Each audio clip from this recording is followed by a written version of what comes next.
मैं हूं आकाश रंजन। स्वागत करता हूं आप सभी का हमारे आज के लेक्चर में। आज के लेक्चर में हम लोग एक्सरसाइज 10.2 के क्वेश्चंस को करने वाले हैं। तो फर्स्ट क्वेश्चन आपकी स्क्रीन पे दिख रहा होगा आप सभी को।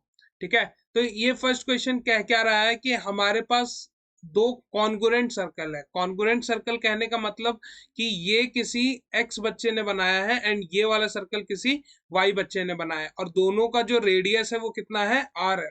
आर है, आर कुछ भी हो सकता है, 2 सेंटीमीटर, 5 सेंटीमीटर, 10 सेंटीमीटर।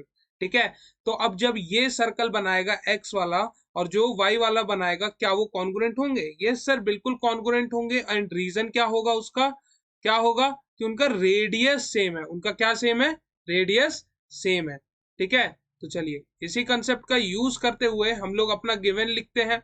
गिवन में हमने क्या लिखा हुआ है, ध्यान से देखिए कि दो सर्कल है हमारे पास एंड उनका रेडियस क्या है, सेम है।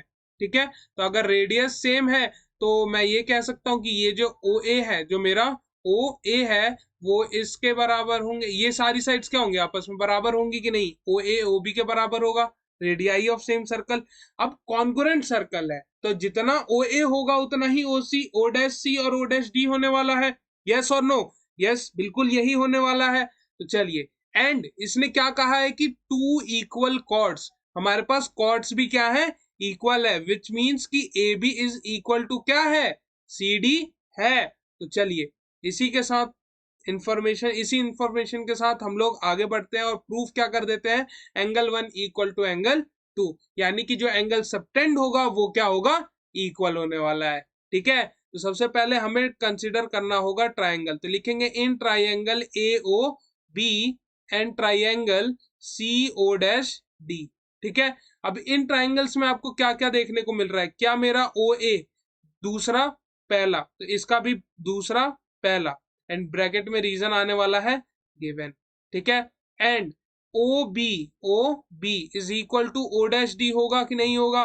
Same reason which is given.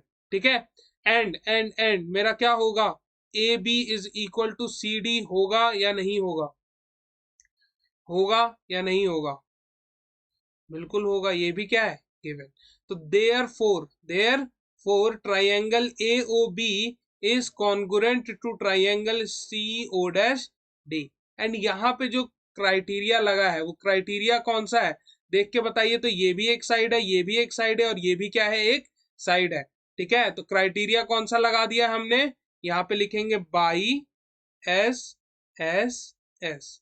ठीक है, एंड यहाँ पे हम लोग लिख सकते हैं angle one is equal to angle two. अब यहाँ पे रीजन आ जाएगा by C P C T, corresponding part of congruent triangle. तो इसी के साथ हमने अपना फर्स्ट क्वेश्चन कर लिया है फिनिश। देखिए, तो अब हम लोग बढ़ रहे हैं अपने क्वेश्चन नंबर 2 की तरफ। हमने क्वेश्चन नंबर 1 देखा था कि उसमें कह रहा था कि अगर कॉर्ड्स इक्वल है तो इक्वल एंगल सबटेंड हो रहे होंगे। अब यही उसका कन्वर्स है। इसमें क्या कह रहा है कि अगर एंगल इक्वल सबटेंड हो रहे हैं तो मेरे जो कॉर्ड्स होंगे वो क्या होंगे, इक्वल। तो यहाँ पे मैं क्या कह दूंगा, कहना तो वही है जो पिछले क्वेश्चन में कहे थे कि in triangle A O B and triangle C O dash D. ठीक है, मेरा O A is equal to O dash C होगा कि नहीं, हाँ या ना? यहाँ पे लिख देंगे radius of congruent triangle are equal, oh sorry, congruent circle are equal. ठीक है, या फिर यही एक लाइन आप यहाँ ऊपर लिख देते तो जस्ट यहाँ पे आपको क्या लिखना होता, गिवन। ठीक है, चलिए, तो यहाँ पे आ जाएगा O B is equal to O dash D. यहाँ पे क्या लिखेंगे, सेम रीजन। ठीक है, चलो, अब यहाँ पे एक चीज और बच गई, वो भी तो क्या हमें गिवन ही है क्वेश्चन में। यस सर, बिल्कुल गिवन है, एंड वो क्या है कि इक्वल एंगल सबटेंड हो रहे हैं। तो यहाँ पे मैं बोल दूंगा ये चीज भी क्या है मेरी, गिवन। तो therefore triangle A O B is congruent to triangle C O dash D. अब यहाँ पे कौन सी कॉन्ग्रुएंसी क्राइटेरिया लगी है, फटाफट बता दीजिए। क्या लिखा जाएगा यहाँ पे, बाई। अब ये देखिए, ये है साइड और ये है एंगल। तो बड़े ध्यान से देखिए, क्या ये साइड है, ये वाली साइड है, और ये वाला एंगल है। तो साइड, फिर उसके बीच में एंगल आ रहा है, एंड देन साइड आ रहा है। ठीक है, तो इसलिए इसका ये हो जाएगा मेरा कॉन्ग्रुएंसी क्राइटेरिया।